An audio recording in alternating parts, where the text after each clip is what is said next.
আসসালামু আলাইকুম। Hello lovely users, দেশ ও দেশের বাইরে সবাইকে ওয়েলকাম টু আত্র কুকিং স্টুডিও। কেমন আছেন সবাই?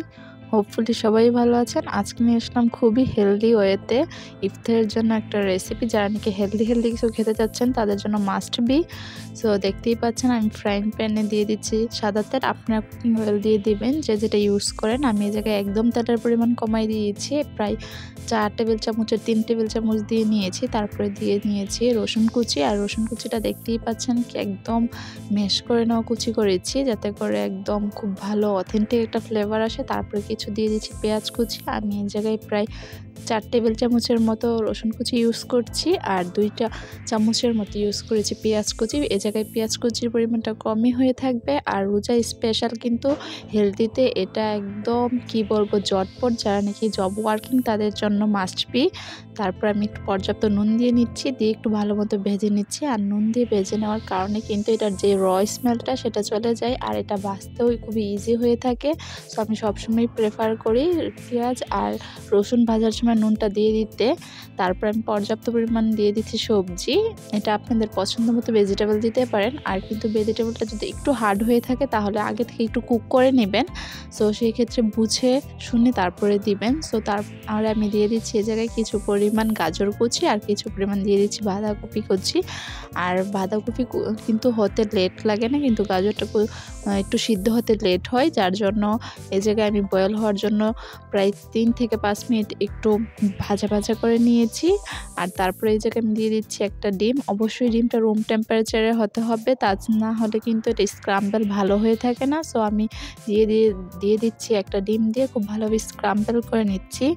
এটা কি যে মজা হয়েছে! সবাই তো সব রকমের ফ্রাইড রাইস ট্রাই করেন, এটা কিন্তু একদম ঝটপট ইনস্ট্যান্ট তৈরি হয়ে যাবে, আর খেতেও কিন্তু খুবই দুর্দান্ত এবং টেস্টফুল হয়ে থাকে।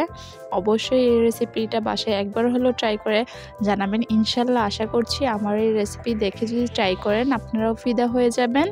সো আমি এখন এটা একটু স্পাইসির জন্য দিয়ে দিচ্ছি কাঁচামরিচ, যেহেতু বাঙালি মানে স্পাইসি। সো এই জায়গায় আমি কিছু পরিমাণ কাঁচামরিচ দিয়ে দিচ্ছি, আর কিছু চিলি ফ্লেক্স দিয়ে নিয়েছি। আপনারা চাইলে এটা যে কোনো একটা প্রেফারেবল দিতে পারেন। আর সরি টু সে, আমি ফার্স্টে দিয়ে দিয়েছিলাম গোলমরিচ গুঁড়া যখন নাকি বাঁধাকপি আর গাজর গুঁড়া ভেজে নিয়েছি, সেটা বলতে ভুলে গিয়েছিলাম, যার জন্য দিয়ে দিচ্ছি। আর স্পাইস খুবই কম দিয়ে, একদম আহামরি কিছুই না, জাস্ট হাতে থাকে কিছু দিয়ে কিন্তু এই দুর্দান্ত টেস্টফুল এটা হয়ে থাকে।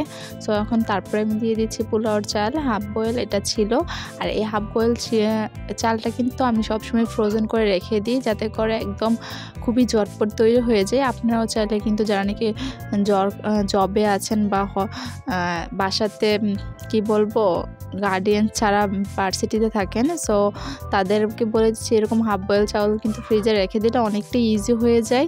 সো টেস্ট আরও বাড়ার জন্য আমি এই জায়গায় দিয়ে নিয়েছি টমেটো কেচাপ। এই জায়গায় কিন্তু অনেকে আবার টমেটো কেচাপ যা পছন্দ করে না, সো তারা স্কিপ করতে পারেন, কিন্তু যারা পছন্দ করেন তারা তো দিয়েই নেবেন। দিয়ে খুব ভালোভাবে আমি এটা দেখতেই পাচ্ছেন একদম স্কেচুলার সাহায্যে সবগুলো ভাতের দানাগুলো ভেঙে নিচ্ছি। আর আমি এই জায়গায় ভাতের পরিমাণ দিয়েছি প্রায় 1 কাপের মতো। সো বলেই দিয়েছি এটার পরিমাণটা, এটা আপনারা বুঝে শুনে দিয়ে নেবেন। তো আমার এই জায়গায় প্রায় 1/3 কাপ দিয়েছি বাঁধাকপি কুচি, আর 1/3 কাপ দিয়েছি গাজর কুচি, তার জন্য আমি প্রায় 1 কাপের মতো দিয়েছি চাউলটা। দিয়ে খুব ভালোভাবে মিশিয়ে নিচ্ছি। আর এই পর্যায়ে চুলার আঁচ medium to low. So final look দেখতেই পাচ্ছেন কত ইয়ামি হয়েছে। সবাই আমার জন্য দোয়া করবেন। ভিডিওটি ভালো লাগলে অবশ্যই লাইক করুন, শেয়ার এবং সাবস্ক্রাইব করে পাশে থাকা বেল বাটনটা ক্লিক করে যাবেন। আজকে এখানেই বিদায় নিচ্ছি। আসসালামু আলাইকুম, আল্লাহ হাফিজ।